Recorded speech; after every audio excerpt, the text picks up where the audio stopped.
What's up, everybody? This is Wimpy here, and today I'm gonna do another narrated invasion video. It's been a minute since I've done one of these, so I figured I'd showcase this with one of my newer builds.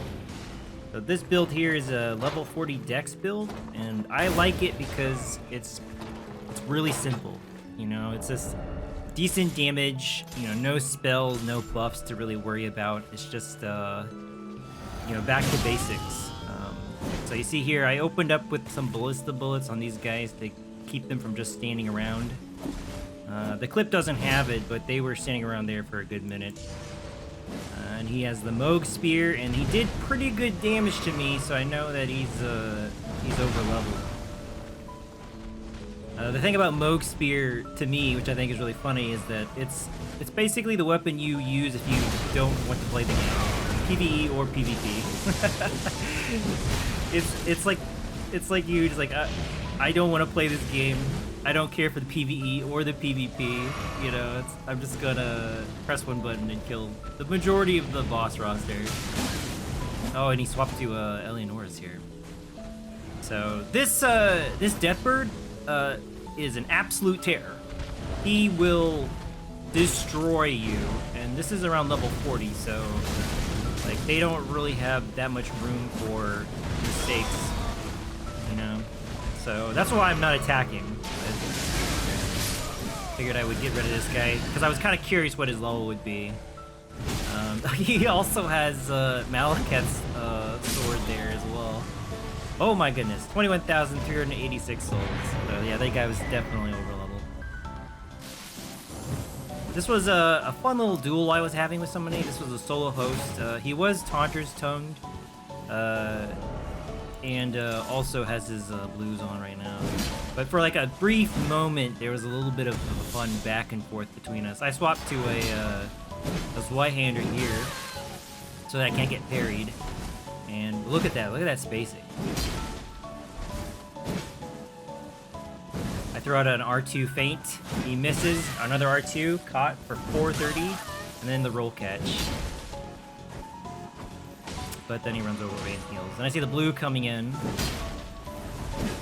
and I realize that this invasion is going a certain way, so it's time to bring in some of my buddies as well. I'm gonna try to drag him over to some of the PvE over here to see how they respond. And in good news, they actually do chase, which is good. I think the host with the Dragon Halberd thinks that he has a chance of one or two shotting me, and he does. He does good damage on top of the frost. Making sure they're still following me here. I safety rolled a lot of these just because I don't know how the latency is gonna be really. It seemed like we had pretty good latency to each other because of the spacing earlier. I swapped to the sword spear. It's a little bit of a meaner weapon, because my goal here is just gonna get rid of the blue as quick as I can. Do a turn and burn, but unfortunately for me, the neutral R1 of the sword spear is pretty short range actually. But little do they know they're actually doing exactly what I want them to do, and I want them to go over here to the middle of this area,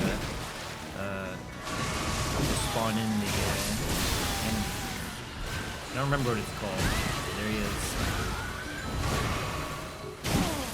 Look at that, that's really good damage. The Dragon Halberd is quickly becoming one of my least favorite weapons, both to fight against and to use, because of the buff to Spinning Slash.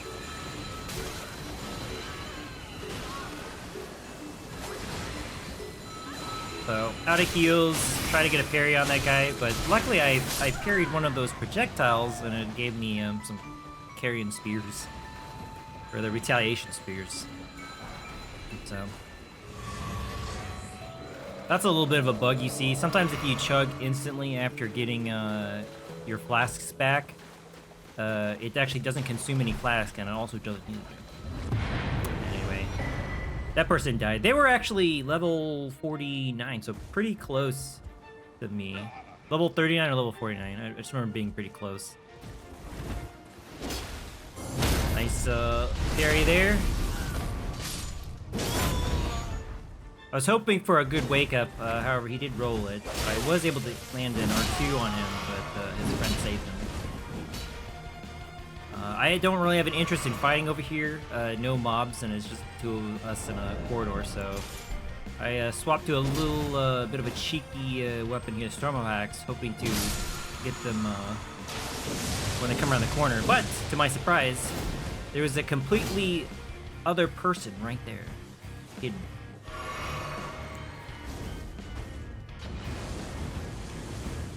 I wanted a 1v1, so I separated the two of them there with a volcano pot.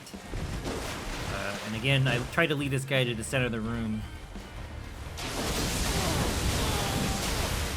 Now, one of the disadvantages of spawning in big bosses like this is that they actually hurt you.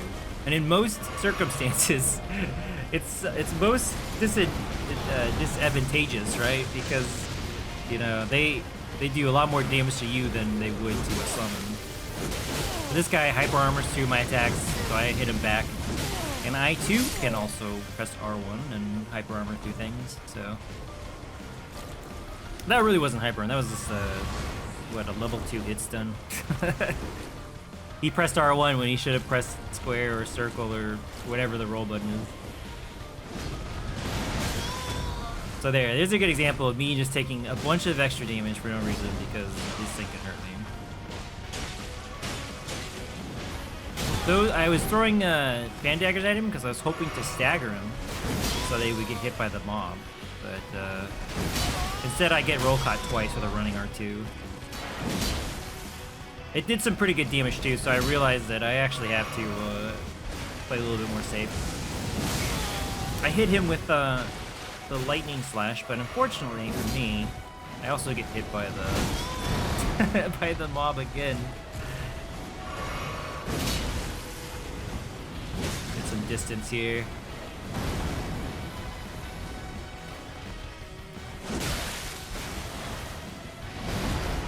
Curved greatswords are really good. Probably too good.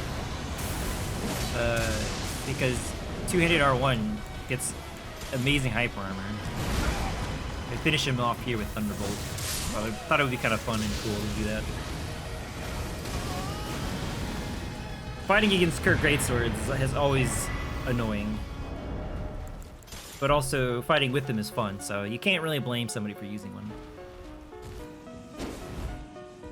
This is a Stormveil invasion. I'm not sure why I didn't take damage from that. Maybe because I had just spawned in. However, I took damage immediately afterwards, so I don't know. Maybe just luck. I see that the situation here is pretty dire. I don't really have any mobs to help me out. So I swapped to something that presumably I can take out the summon really quickly with. He's also using Katana with Bloodflame Blade, and that's actually the Nagakiba too, so if he spinning slashes me with that, presuming he has spinning slash on that, I just die instantly. I try to bait him in, but unfortunately for me, the host gets ballsy and attacks me and dies.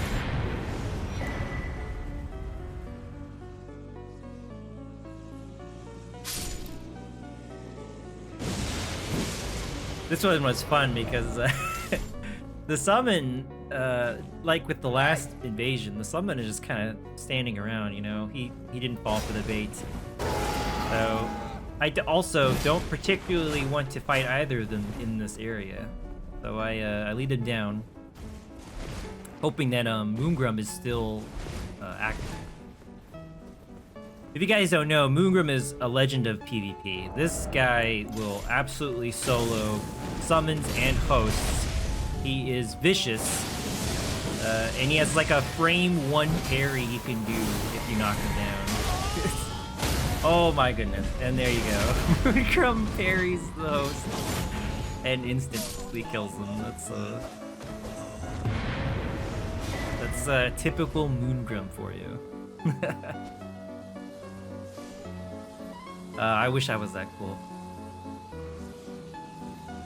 This invasion had been going on for a minute before I actually ended up clipping it. So it's a 3v1. They got some nice dragon breath there. You got a caster. They're using great swords. So I'm just looking for a way to ingress in this. There we go. I got some retaliation spears. They do really good damage at this level. And so does my curved greatsword. So use a little bit of volcano pot to kind of separate them. I try to get off a lightning slash into this guy, but it doesn't work. Nor does a follow-up volcano pot onto him. He manages to escape. However, the host does not escape the birds. We'll set up parry at the end here. Sadly, I don't get the runes or to see what level that guy was. It's always fun to see how overleveled a phantom is. So this one, it's a bit of a long invasion, I think. Sometimes people just stand around, you know? And for whenever someone stands around and isn't particularly interested in progressing, I like to use the ballista. Even if you don't have the stats for it, the ballista is an incredibly useful tool just for its utility alone. Even shooting near somebody has enough to knock them down.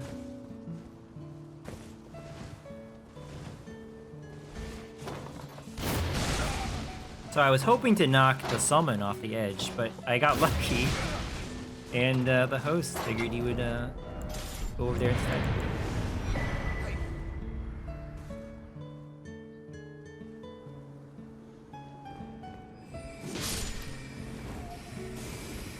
I both love and hate this curved greatsword. For PvE, I think this curved greatsword is one of the best in the game. Its Ash of War, even without any buffs, does immense damage. It's just a solid choice overall. I go for a setup parry there, but just a little too slow on it.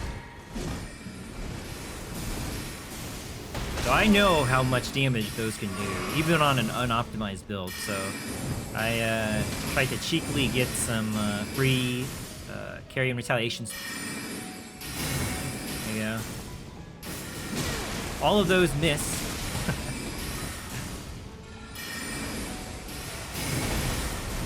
I think all of these might miss as well. Yeah, they all hit the wall. So, change of plans. These guys don't really want to come down here, so I swapped to the sword spear. And one of the fun things about the sword spear, and I think you'll see it here when I go one-handed, right, is the sword spear has a unique true combo from the jumping R2 to an R1. That's some massive damage. Here I get hit off screen with the weapon art for greatsword. Bloodhound Fang, that's what it's called. And it almost killed me. I go for a second sword dance, but somehow don't end up hitting him. But that's okay, because he's out of heals, so at this point I can just run into him.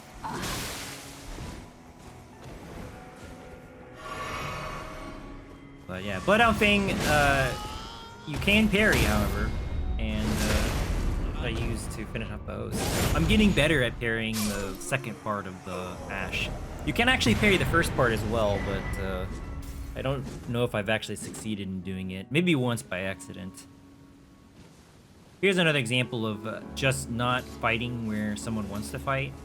There's no real rule that says you have to fight somebody on their terms. So I tried dragging these guys over to the merchant here. If you haven't realized yet, the merchants actually are another legend of PvP.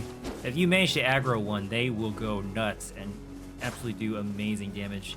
However, I think only the host can do it, and it's like a 3 strikes and you're out kind of deal, where you can get the merchant to stand up, but they still won't attack until you attack them one more time. So I go in on that, but sadly I am knocked out of it by Moonveil. But I have Spinning Slash, which is one of the best weapon arts. Onondaga Kiba, which is one of the longest weapons, so, you know, I press L2 and win. This was pretty cheeky. I tried rolling away and I managed to get hit by that. I swapped to a greatsword because I wanted to mirror match this guy. The flamberge is actually a great keen weapon when infused keen or lightning. So these guys try to go in on me while I have invulnerability frames, so I decided to just get that summon out of the way. This guy was actually a pretty good fighter. He had pretty good spacing. And he's using a great sword that gives him a bunch of free stats. So he has really good resistances as well. So we have a little bit of a back and forth. I'm at a disadvantage here because I'm using a poking weapon on a slope, which means I'm more often than not going to miss a lot of my attacks. So I think here in a bit I swap over to a Zwei to mirror match him. We're a little laggy. He doesn't fall for the stamp upward cut, so I'm forced to back off a little bit. Get the nice crouch poke. I go for a follow-up R2, but he doesn't go in. I think here, yeah, I use my buff to give me some extra dex and some extra lightning damage. He goes for that incant, which, if memory serves correct, is really not that great. I have to admire it, though.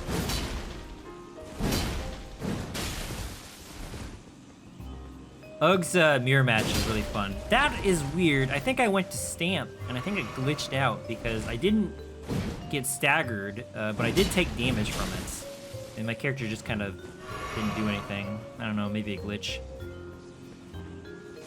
Try to bait him in here with successive R2s, but he's not falling for it.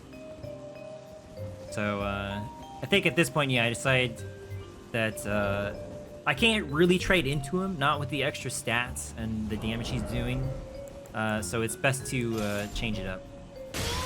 That was some lag. He hit me before I could do anything. Not really sure how that happened. So this is a much more effective strategy because I have a lot of chase now, because he tends to roll behind. Or I should say roll backwards. Also, two-handing this with the amount of armor he has, I can still break his poise. Right. Unless he's swinging and he gets the added hype armor. So he goes back here to reuse the weapon buff and to like heal, so I go ahead and let him. As this was surprisingly a fun little match. Sometimes you get in a match and you don't really want them to end, you know? This guy alone was probably more challenging than the last, like, 5 invasions. So I just go for a crouch poke there. I think that was the crouch poke. Maybe that was the neutral R1. But I do really good damage from just follow-up, right? So he's disciplined with his rolls there a little bit. He rolled 3 times. The safety roll is what saved him there. Go for a charge R2 sweep, but he doesn't run into that either. I think he's reapplying his buff again, so I'll go ahead and let him. And I heal up as well. He goes back to the stairs, which is a pretty smart maneuver because, again, I'm using a thrusting weapon, so now it's harder for me to hit him. Go for some neutral R1s here just to test the waters.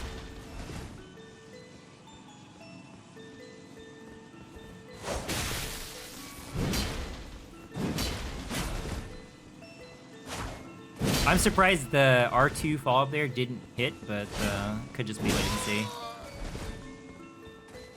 So he does play a little passively. He really likes the crouch and the rolling R1, right? So as long as you just safety roll after he rolls or, you know, lands an attack, you're probably fine. A couple really good spacing moments there. I didn't intend to strafe one of his attacks back there, but it ended up happening. There you go. And luckily my R1 comes out quicker than his, so I didn't care about the hyper armor there.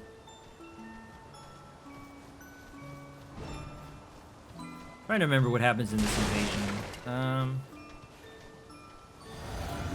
I think I just fight these guys inside this room. If you don't know, the Omen, especially at this level, that Omen there absolutely destroys.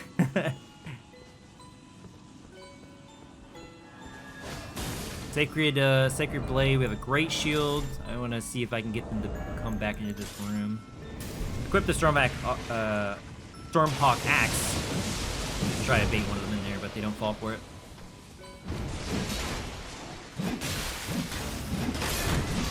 That's the thing about great shields, is that they do have amazing stability, but you don't want to just rely on holding down block. That's just not a super effective strategy in this game, unless you are maximizing for that, you know, like lots of stamina and talismans for it and stuff. These guys, I cut out a lot of this invasion, but this invasion was, oh, I feel like 15 minutes. This guy was over-leveled. And again, they were just kind of standing around doing their own thing, exploring. And it's hard to egress an over-leveled Phantom when you're out in the open like this, because there's not really any decent PvE. But anyway, eventually they have to come fight me, so I decided I would fight on this bridge here, because I thought it'd be kind of fun and epic. I'm getting the Stormhawk Axe ready. So to get up on this side of the bridge, you actually have to do like a little jump. So I'm positioning myself to where I can attack him if he tries to do that. He sees what I'm doing though, so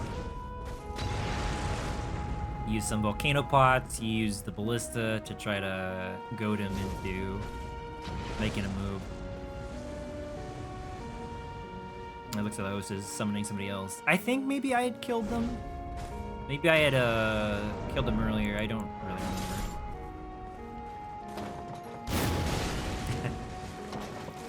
It's pretty terrible damage because I don't have the stats to actually use it, but it's not, I don't really have it for the damage, I have it for the utility. Alright, so now he has to come forward, he has to do the jump. And he almost killed me there, but I hyper armored through his second R2, or his second R1, and managed to kill him. And got quite a few runes from it.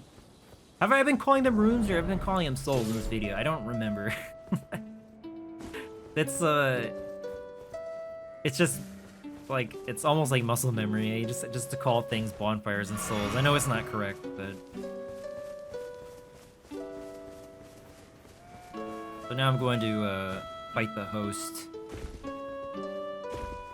However, they are a ways away. At first I think they're at this Grace here, not bonfire, Grace. But turns out they aren't. They're actually further down.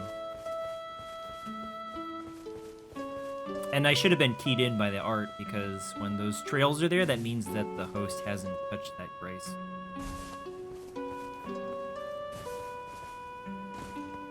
I'm actually now regretting having all this footage, because I very honestly could have cut it out, considering that the host goes and kills themselves immediately after. They jump off a cliff there. Yep. This was good though, because I was trying to farm for ballista bolts, which are expensive, so I don't mind fighting some overlevels. Here's another example of people that like to just sit around. Again, reason number 500 why having a ballista is great, right? You can't really force somebody to attack you in this game. Not the nature of the open world being so big and the PvE kind of being ass against overleveled phantoms. You just have to wear them down to the point when they actually attack you.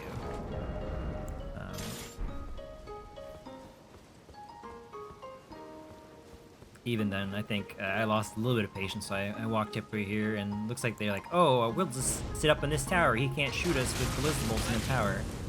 But luckily, volcano pots multi-hits and do immense amount of damage.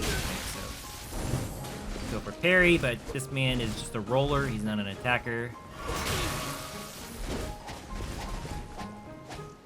And the host makes it down.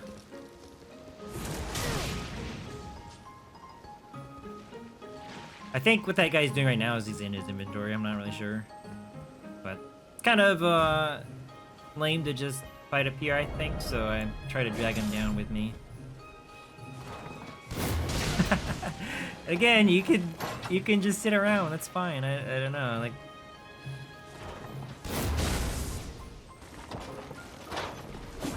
I'm not really sure what possesses people to buy a game and then act this way. I guess it's a valid playstyle. You know, you're really rewarded for being passive in this game.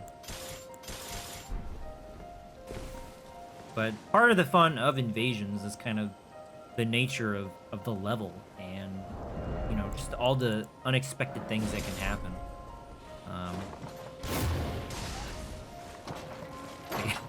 I don't do any damage to this guy, partially because he's so high level and also because I don't have the stats for this. But it's enough to get them to come over here.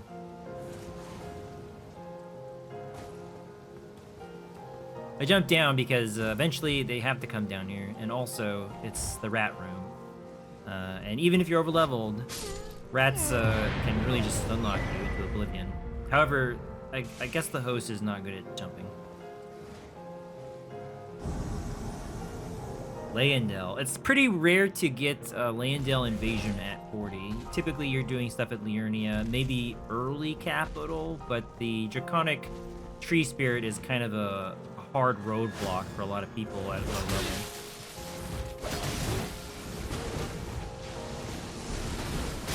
So, just a reason why you shouldn't probably be here at this level. The enemies do insane damage.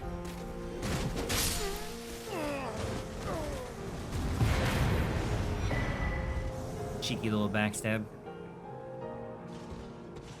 So I think this group was exchanging items. I don't know for certain, but the host had a bunch of late game gear. I think he was wearing Okina's mask. He had a bunch of he had like a Nagakiba, I think, maybe Rivers of Blood, not sure, but I took a look at this guy and I realized that I don't know if I particularly want to fight that overlevel Phantom head on. He's got a lot of bleed weapons. He's got Vari's mask. He'll probably bleed me in one hit or in one or two hits, so let's see if I can drag him out here to boss. It's a win-win scenario. If they were here specifically to gank invaders and they aggro the boss, they have to either leave to keep the boss in the area, or they have to kill the boss, in which case they cannot be invaded in this whole area. Although, you know, I think the other world bosses might keep invasions open. I think there's a knight cavalry around here as well. So they went back in the church. They don't want any smoke from the tree sentinel here, and that's understandable. Even for overlevels, because of downscaling, he can do some pretty decent damage.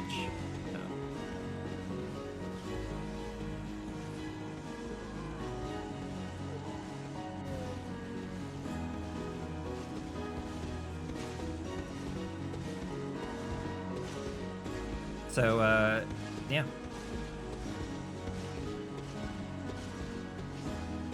Some of you might wonder, like, why would you waste so much time in an invasion when you can just leave and then get another invasion and have fun?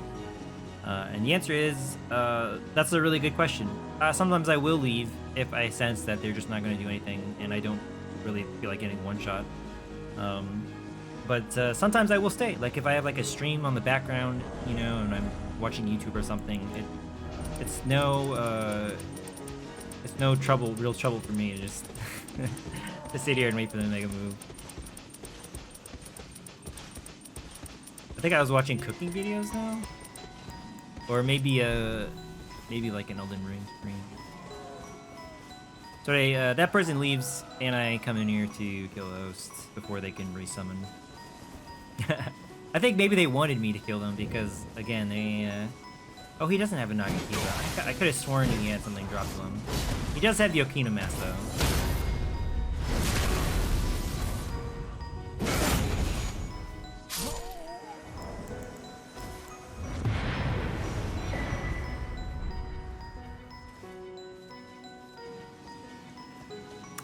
These two were pretty fun.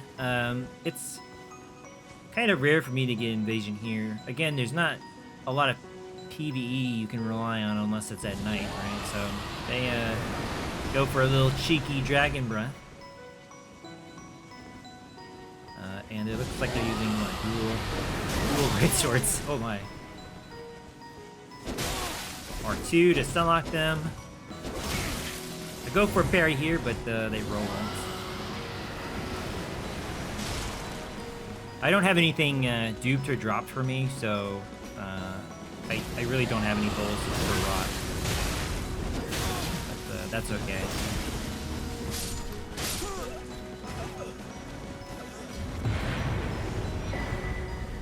I'm glad that this summon decided he wanted to stay alive while I was killing those.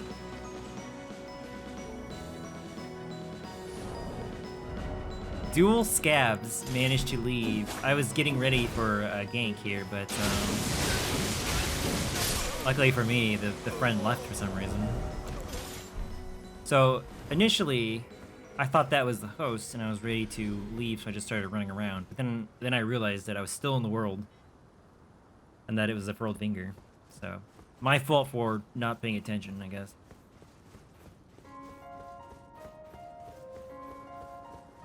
I hear him, like, running around up top. Yep.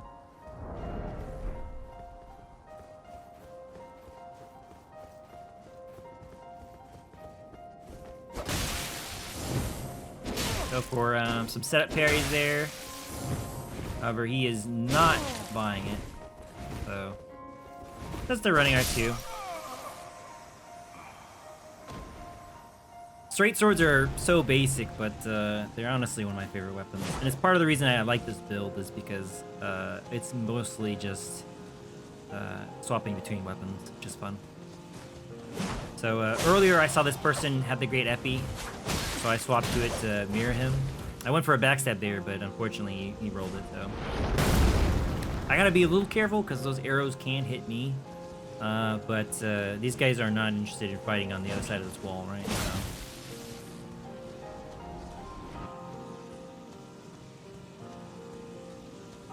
He's edge walking there.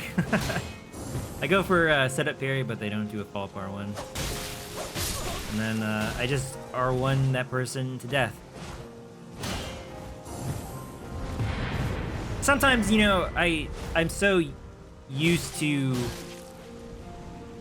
you know, techniques and a lot of fun PvP stuff, and you just kind of forget that sometimes it's just better to mash, you know? I think I've died more to people mashing unexpectedly than to actual, like, people focused on PvP. So Frost, Sword Spear, and a Gugs.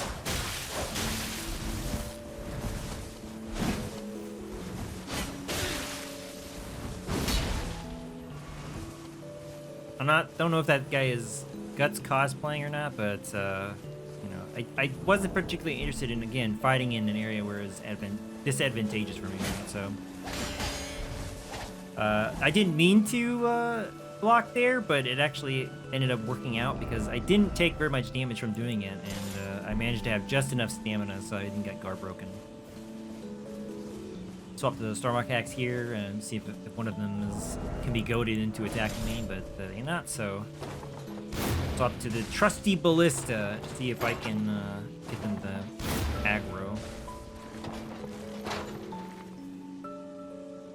One of the disadvantages of using the Ballista when you don't have the stats for it is it takes so much of your stamina to shoot something, which if people are just standing around is not a big deal. I want to congratulate this host on actually having vigor.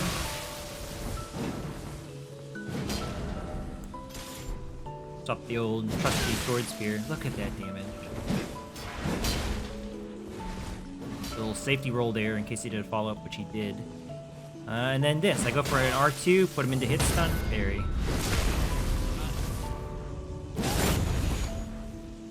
And he had enough vigor to survive it. That's insane. The GG's to that guy. And GG's to his summon, who I guess was in their menu. I'm not really sure what they're doing.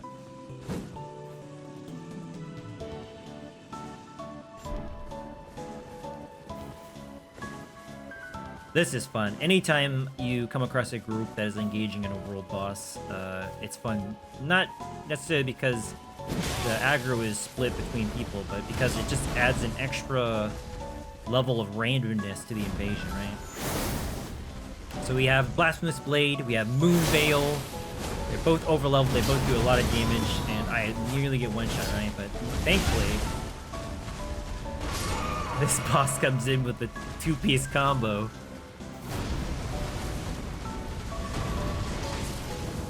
And I realized that the summon probably has a decent chance of killing the boss before I can even kill the host, so I decided to go for the host. There you go. The summon is unfazed. He does not care.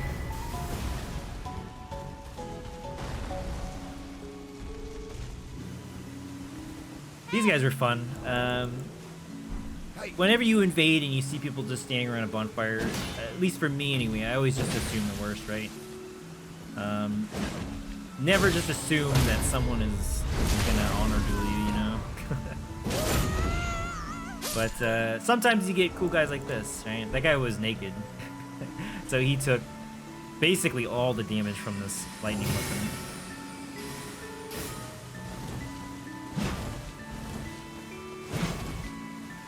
Some R2s to see if I can catch somebody, but he's pretty good just rolling away. Doesn't aggro in on me when I was there, so that's good. But eventually, get him in a little roll catch.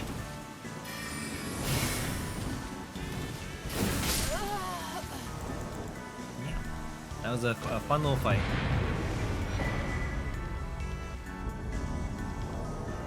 Anytime I invade into Stormveil on here, I just assume that they're at the fog wall, right? So I go in for some kills here. I think they might have been a little confused. Because they definitely did not attack me. And I go for a parry here, and I get punished for it multiple times. The thing about this is that I think that host is out of stamina, right? So when he's out of stamina, the timing for the swings is different. And it actually really helped him out here. I could have finished him off with a knife, but I really wanted the parry. A lot of partials. This build doesn't particularly have a lot of poise either, so I definitely get comboed a lot just by the R1.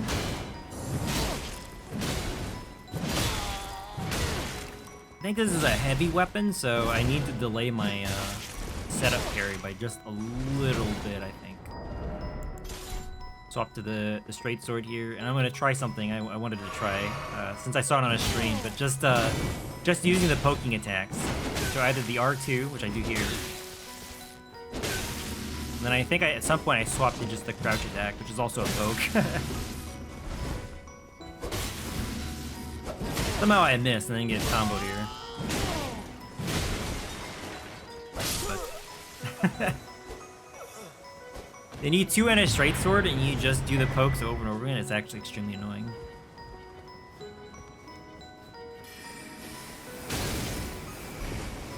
Raya Lucaria invasion.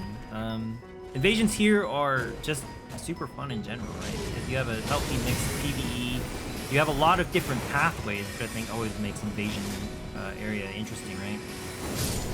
You have a lot of verticality with the elevators. You got bridges. In fact, this hallway, I think, is probably the least interesting area you can invade in Raya Lucaria. But if you haven't realized already, you can definitely carry and retaliate PvE spells. My timing is pretty awful, though.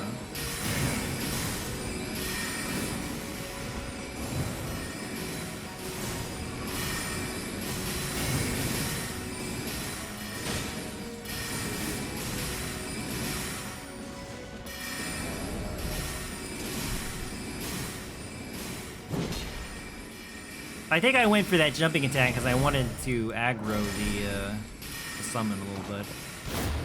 But they were getting bombarded by these spells, so they ran back to the big race. Yeah, look at all the stamina that it takes. Honestly, I should just put 1 point into strength so I can actually wield it.